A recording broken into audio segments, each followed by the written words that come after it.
Hope everybody's doing wonderful today.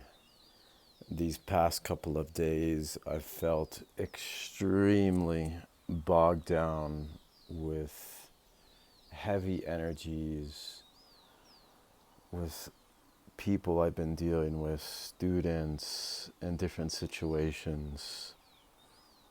And a lot of the times, the energies start to weigh me down so much because I'm very sensitive to these energies when I'm working with others.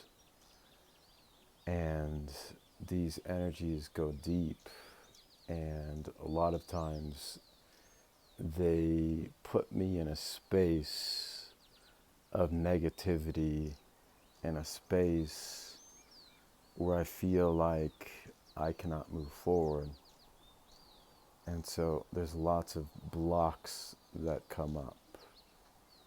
And so every once in a while, when I do feel these energies, I will do a deeper breathwork session to clear these out and so that I can come back to my center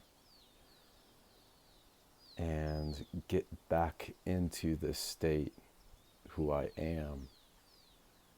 And it's amazing to see the shift before and after. And during the breathwork experience, I felt a lot of heaviness in my heart that came out, and lots of emotions that left my body as well. And it brings me back to the memory when I first did this type of breath work. And the first time that I did it, I literally cried for 30 minutes straight. And this type of breathing is kind of what got me into this journey that I'm on now. I hope everybody has an amazing rest of their day.